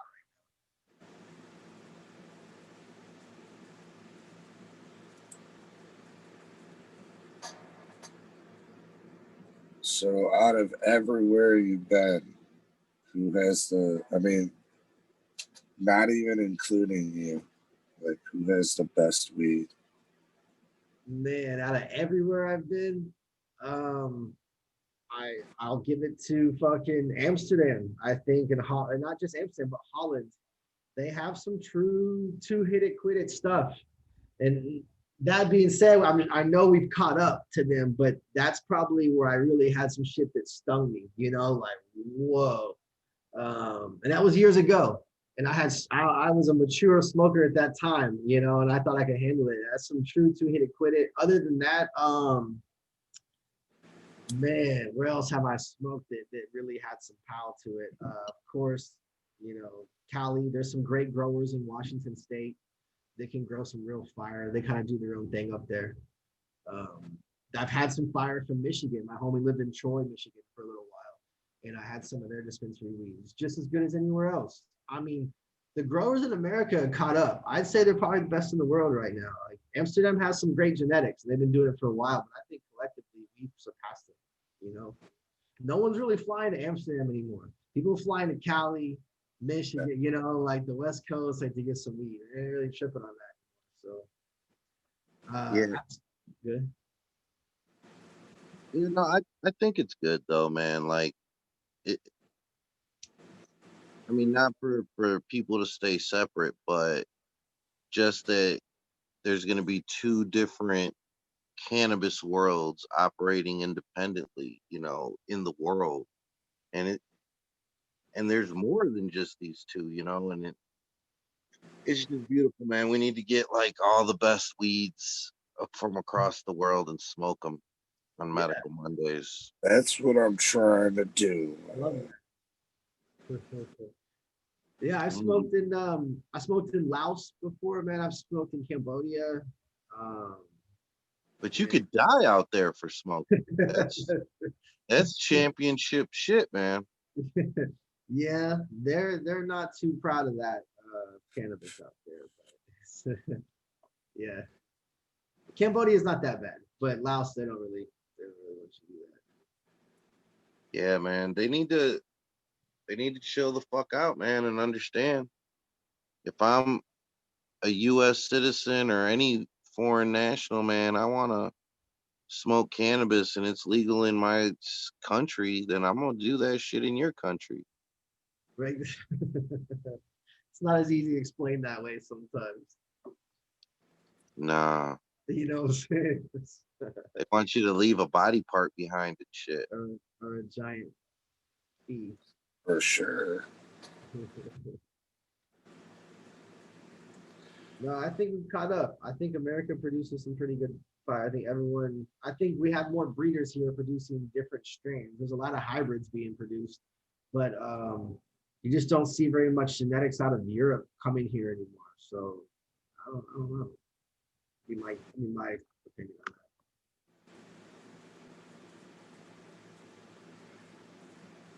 that. Like, what do you think about Canadian weed? I've not seen much except for Vancouver when I was in Seattle. I went up there one time, and they grow some decent, some okay bud. But I've not seen any like fire companies out of Canada so far. I really haven't seen. There are too many brands. I mean brands. Can't say I've ever had like fire ass Canadian weed.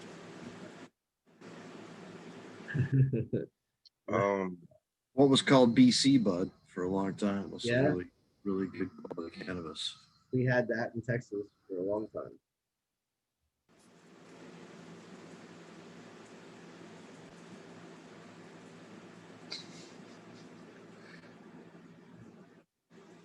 And Jamie was talking about this dude got busted up in Bay City. Yeah. And it does seem petty as fuck. And it's not like he did something extra. He just was operating without a license, and they like kicked in his door. They want to put him in jail for up to 8 years. Damn. This is Bay City. The state police, though, was that division I discussed earlier. It's the marijuana tobacco enforcement or something. Mm-hmm. Probably in the article there that Roach is checking out. Yeah, man, that shit is crazy. So is there a limit on dispensaries per city in where you guys are, or per county? Yeah, it goes community by community, deciding how many licenses, which licenses, and how many they want in there. So when they passed that here, they basically explicitly said that the state law trumps the local municipality, and it really pissed off a lot of little towns. But you know, it is what it is. We had to get this thing going. Another thing that I like too, in some ways, I mean, it worked here to get enough support to get it moving by doing it that way, where somebody could say, okay, yeah, you guys can do it, but we don't want it in our backyard type mentality. Right, right. But I like that too. Just like, you know, if you want to do it where you are, do it. If it passes the test and it's quality enough to make it standards to make it in the market, then let it be sold on the market. No, absolutely. We even getting set up in Broken Bow, we faced adversity out there, and they didn't want to let us open, and we had every legal right. We just had to fight them. You know, we had to get a lawyer and talk things out. You know, threaten to get their minutes and do whatever we had to do. You know, and then we ended up opening. So it was the first one there, but we were the first one. Now there's 5. You know, we just had to kind of break that seal with them. We have a good relationship with the city, but it was just they didn't want us there at first. So yeah, it's a new thing for a lot of people. It's, yeah. Totally get it. We're out in a small country town, you know, and they're used to one way and not this. How are they with firearms and weed?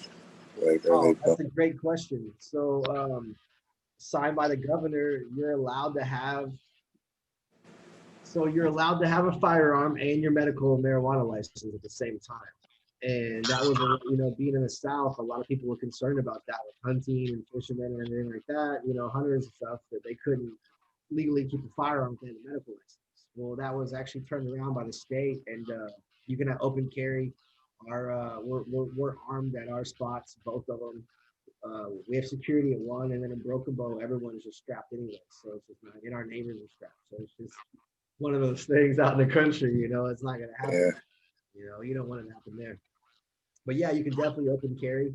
They passed that last October, and yeah, it's pretty loud. Well, what's the crime rate like out there? So it's a lot of theft. There is a lot of homicide. A lot of drugs, mostly meth comes through there. You know, so like the type of crimes associated with that is kind of what it is. Different areas. It's not everywhere. It's just some parts. It's pretty rural, you know.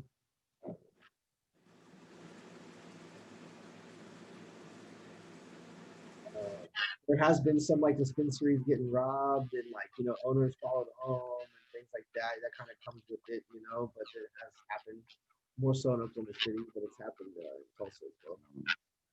So like lots of petty theft, break-ins. Yep. Little bullshit inconvenience. Yeah. Yeah. Yeah, stuff like that. They're good cities, but yeah, it's a good state. But yeah, little stuff like that, little nuances. Yeah, man. They better hope that fucking cannabis catches on, man. That's like, you know, all this time we've heard that cannabis is a gateway drug. And it's crazy to find out that it's a gateway drug out of opioids, out of, you know, heroin and fucking all the horrible, horrible shit that people get addicted to. Cannabis can actually be a gateway to sobriety. Absolutely. Exit therapy, exit drug. Check that shit out.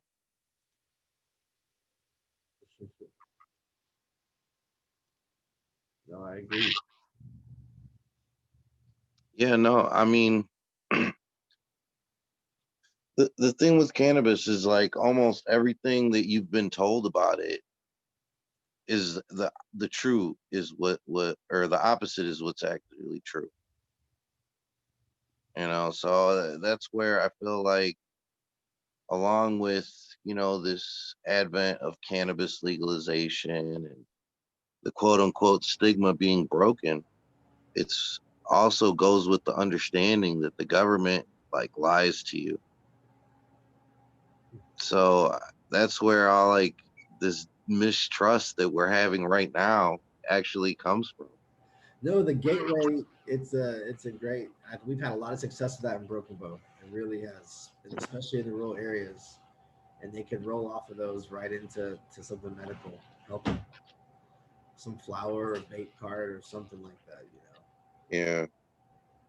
And like also, I think we did a story last week, the White Earth Nation out there in Oklahoma. I guess it's a Native American uh nation, and they've decided to start their own program uh, Nice. outside of the U.S. government's influence. They Uh, really, yeah. much like here in Michigan, these Native American reservations have been trying to get a program in conjunction, or somehow work with the federal government there, the state government, and they just keep putting them on hold. Like, we still don't even have stuff figured out all the way, and they're definitely not trying to work with a whole nother entity and work out a whole nother program. So they've also decided to just kind of take it on to their own and start a program outside of the stuff. So I don't know, man. Interesting. See, You here they have you sign tried any of treaties. this weed from any of these reservations or anything? Are you near reservations? So there's no reservations in Oklahoma. The whole state is Indian territory, and to break that down legally is like pretty wild. So like, there's no reservations in Oklahoma. It's straight. They're here. This is theirs. The Trail of Tear happens here. They marched them from. They gave them 10 million acres in Mississippi, I believe, and marched them from there. And I mean them, the Indians, different tribes, and from there into Oklahoma, and gave them those territories. And that's where that Trail of Tears started. So it's all theirs, which is fucking nuts because you asked me how to. There is no their weed because they signed the treaty with the federal government back in the day, so they can't legally operate because it's still federally illegal. Now, if they break that, then they would lose their casinos and they'd lose everything else as far as because they went against the treaty. So there's 5 tribes in Oklahoma who are the main tribes, and like they have land here, and they run shit, and they're quite wealthy. And there was just a ruling about a month ago in federal court that they own pretty much east of Oklahoma, like eastern, like all like if you split Oklahoma in half, they own the eastern part, everything, even Tulsa. So think about that. Like, there's no reservations; it's theirs.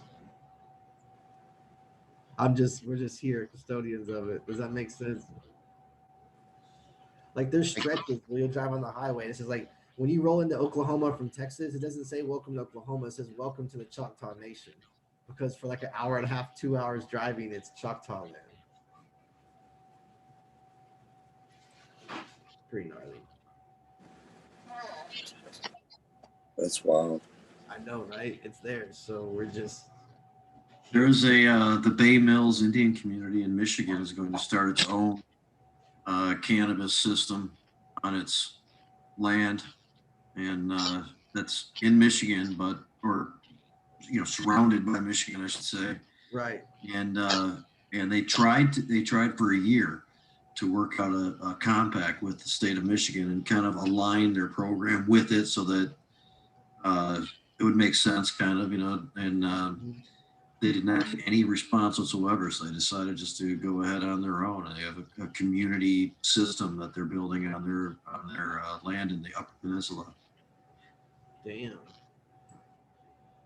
Interesting. Yeah, some of the tribes didn't sign the treaties where they didn't get any land, right? So like the Comanches, if you or like the Apaches, they don't have any land here, but like the five tribes that did, they have like the casinos and they can operate like that. Crazy. Yeah, they're Yeah, gonna no, have we're gonna have stores near the casinos, and I asked again if people are gonna be able to smoke in the casinos, and she's like, "Yeah, we've talked about that and stuff. You know, right now there's no smoking at all in our places because of because there's certain conditions going on, of course, Yeah, the pandemic and stuff. But yeah, conceivably, in their casinos in the future, you could be inside there smoking cannabis and yeah. No, hitting the we have slots. we have a dispensary down the street from a casino, the Choctaw Casino, and they after we opened, they put up like anti like marijuana sticker, like with the label through it or with the no thing through it, with the leaf. So they don't really want that there. But I think that's the attitude is changing, I believe. So that's hopefully. And in the interest of dispelling this information, I apologize. The White Earth Nation that I was talking about is from Minnesota, okay. so it's a different state. But I don't know. I just see like there seems to be a wave of these Native American nations getting sick of the U.S. policy and just kind of doing their own thing as a sovereign state.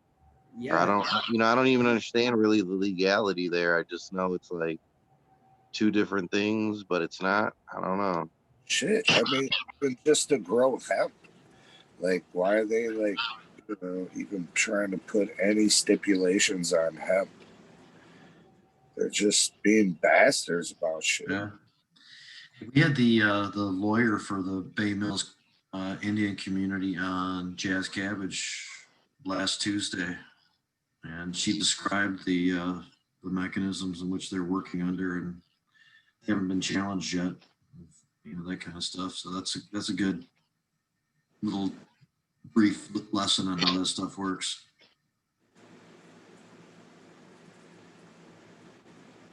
Dun, dun, dun. Yeah, I don't know. I guess there's gonna be a showdown. Like that story you brought up earlier, Jamie. I just keep thinking about it. Like, why would they charge my man with all these felonies? There are still big forces that are trying to gain, market share, and doing, all the dirty tricks, all the black ops that they can. And no, and I mean, it's the public. Like the people listening. The people consuming, the people buying. Like, you have the right to choose who you spend your cannabis dollars with. And you can go to places from companies out of state. You can go to dispensaries or people that'll get you that Cali pack exotic so you can flex on IG. But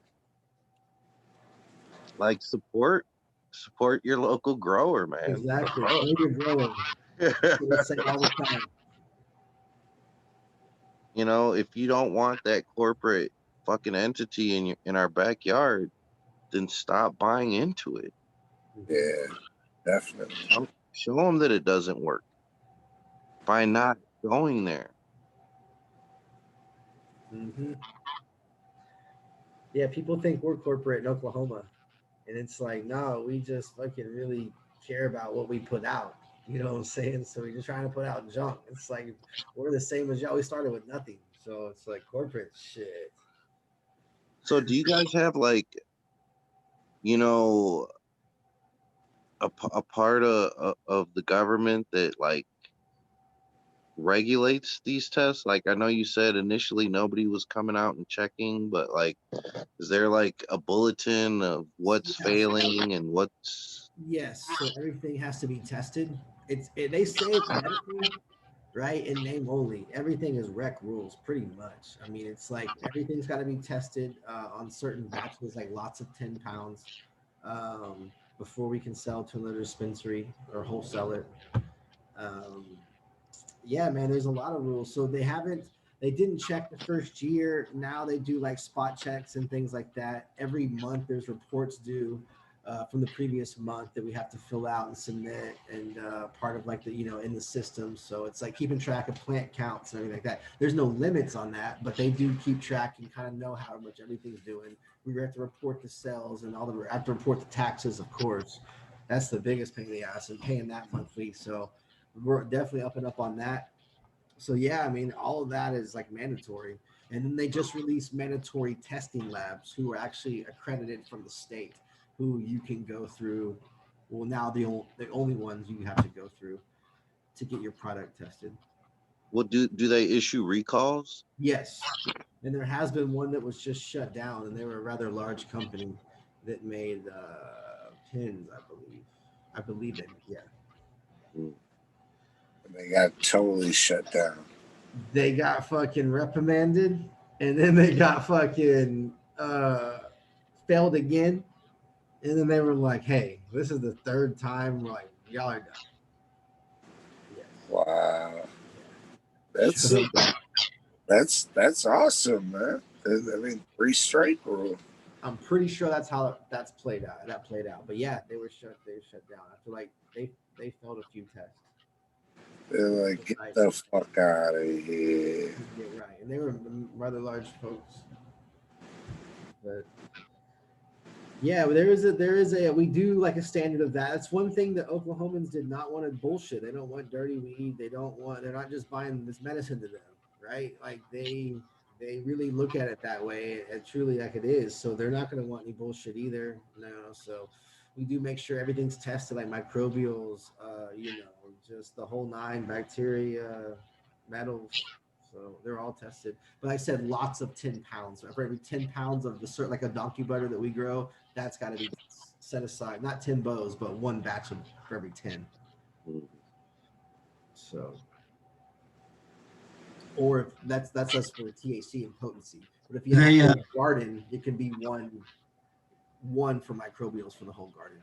Do the labs have to be certified, like with a third party, like ISO certification or something like that? So we did have these labs who just had the equipment, and they had like they were basically from other states. But like I was saying, OMA, which is the Oklahoma Medical Marijuana Authority, just recently, I think pre-COVID, had accredited labs. So like these are state sanctioned labs who've passed all the tests, who are accredited by the state. I think there's less than 7. I want to say there's like 5, and we can go to them. So there's not a third party testing, but to your point, if we do feel like it's low or it's high or it's all over the place, we'll go to another lab and test it with them and just check the accuracy.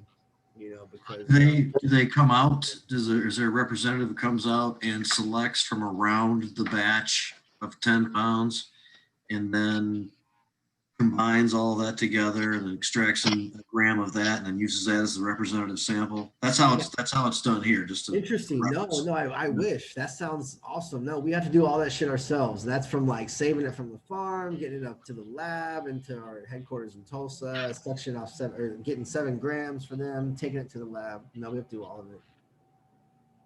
So it's kind of inconvenience, but it has to be done. But it is inconvenient. So no, it's interesting things about that. There's and they had, I will give it to the state's credit, like they have been pretty on top of that. Like that's one thing. They've been loose with some things, but like as far as quality and QC, like no, they're on it. I think it's pretty good. Are the standards kind of strict for like the microbial side of testing? So they didn't actually. The state doesn't have. I take that back. The state didn't have a level, rather, like so. Colorado's 10,000, but they didn't have one here, and then most of the labs kind of went by the national standard, and I think that is now. So I think it's like 5,000 to 10,000 on microbials. Don't hold me to that though. I have to look at some testing. Is there a lot of failure because of that around the state? I've not seen too much. And they probably wouldn't tell us just because of the client privilege and stuff like that. I've not seen too much. If it's failing, it's probably much something for mold. They don't publicly have to like put it up on a website, right? Nah, we have them. If we do a wholesale transaction, every pound comes with testing with everything on there. But that's up to the patient's request. So if the patient wants to see that, of like if they're buying, if they're buying an eighth of our donkey butter or Gill's Mills or whatever Wi-Fi Sunset, like they can request to see the testing. We have it for every vendor that we're with, but no, there's no website that's published on.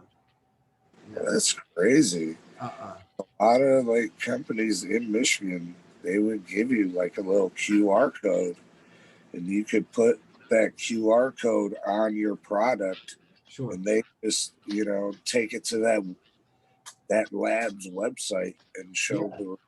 We could do that. We have our gummies have a QR code on them. Oh man, I kind of ripped it off, but it does have one up there. But it's it'll go like a vote. We can switch that out to, but they've not requested. I've seen one company that does that in Oklahoma. It goes to the testing lab. But yeah. So if I'm ever in Oklahoma, I'm definitely gonna hit you up. But let's say somebody's already in Oklahoma or Tulsa. Yeah. How do they get their hands on some Robot Pharmer? Yeah, if you're in Tulsa, come by the shop. 1212 East First Street, Tulsa, Oklahoma. Pretty easy address. We're in the Pearl District, kind of downtown. We got big banners. You can see the building when you roll up. We got a billboard. We've got pretty much the fire. We go farm to table. It goes from our farm processed all the way out to our dispensaries. If you're in Oklahoma City, you can shout out to Tegrity Farms, Sage Wellness, Green Roots OKC. Oh man, there's a few. The Chronic Dispensary, Elevated Dispensary, OK Kind. Just holler at us. Ask your bud tender about us. We'll get it there. Just ask them about Somebody's actually using Tegrity Farms. Yes, that is Okay. shout out to our boy Tegrity Tom. Nice. Checked it with the lawyers, completely legal. Integrity, man, I don't have a sticker with me, but yeah, Integrity Farm. He's a great guy. This guy is setting trends out in Oklahoma City. It's in an old 7-Eleven store and just killing it. He just the only thing that would have made it more perfect is if he did it like in an old Kentucky Fried Chicken. damn. We should. I'll tell him that. I'll tell his ass that. Have the bucket, except it's like buds coming out of it. That'd be fire. I'll tell him that. He's definitely doing things out in Oklahoma City. He carries a lot of who's who in the Oklahoma State, in Oklahoma cities. Yeah, you can find our products pretty much all over. Just ask about Robot Farmer. We'll get it there if it's not. But if you're looking for some specific shit, there's a lot of boutique growers out there. There's a lot of guys that are doing like mom and pop hash setups, 20 light grows, putting out fire hash. I love to see that, promote that. So a lot of those dudes. Yeah. Well, I mean, it seems like if somebody's in Oklahoma, they can definitely find your product. But do you have any plans for expanding to other markets in other states? We've talked about that. I'd love to expand outward. Unlike the Southeast where we are, maybe in the Texas, we'd love that. Austin or Dallas or Houston. I'd like to do something like, maybe Missouri. It just seems it's very tight to do there. Michigan would be pretty cool with the brand. Anywhere there's opportunity that we could do a brand or a grow or do something like that, I think we'd look at it, It makes most sense. Internationally, I'd love to see what we could do overseas in the next 5 years. There's a lot of export going on with Germany. I'd like to see what we could do with them. If we could get some USA weed out there, just see what's good.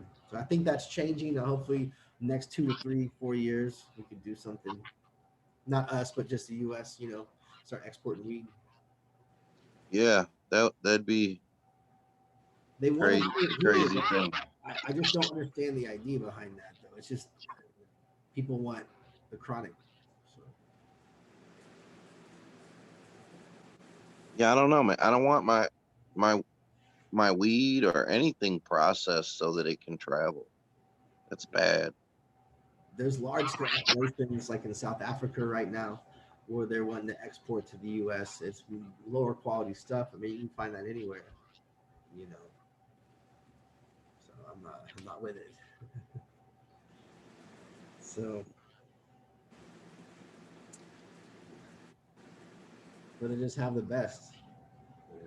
and start putting USA on the world map. Oh yeah, man. Speaking of putting USA on the world map, what's happening on Jazz Cabbage tomorrow? Hey, we're going to recap an interview that I helped to facilitate with 3 prospective progressive prosecutors from Ingham County, Washtenaw County, and Oakland County. We're going to talk about the case that we kind of brushed on tonight a little bit, possibly have the attorney from that case with us, and the rest of the normal stuff from there on, probably. Some people pending coming on, but nothing official yet. Hopefully Rick will be feeling up for it. Yeah, man. Shout out to Rick. Man, shout out to everybody in the chat too. Once again, having in-depth conversations, disagreeing and finding balance. I'm proud of you guys. Everybody has their own opinion. Yeah, no, and like I think that came across a little bit. I think everybody understands that. You guys handled it as adults. I'm assuming. We have the best listeners, man. For sure. Yeah, give a shout out to First, nothing I want to do more right now to give a shout out to the sponsor.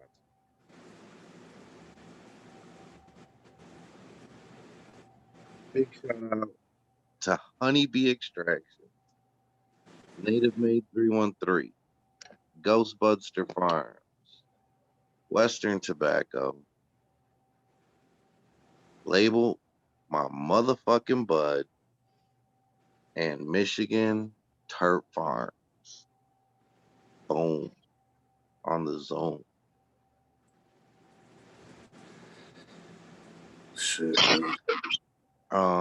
Stay tuned to Medical Mondays. We got some Robot Pharmer swag to give away, so follow us on IG, on our pages, and on the show page.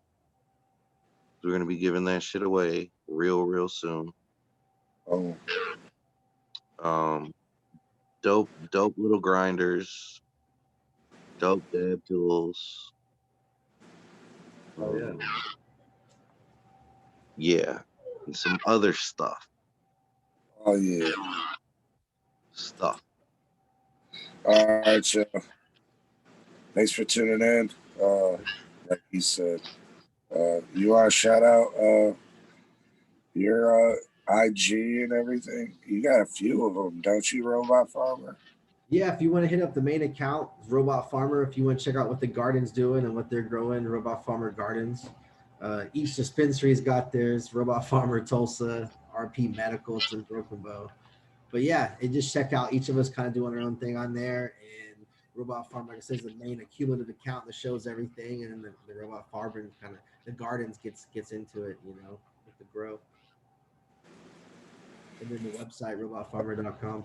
Check out our swag. Hell yeah, for sure.